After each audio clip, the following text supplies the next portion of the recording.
पंडाल में घुमा दे पिया।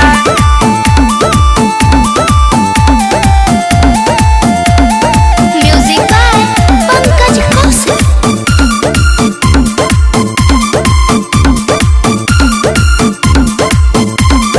नैहर में रहनी त मेला न घुमनी, आजो ले पिया जी झुलुआ न झुलनी।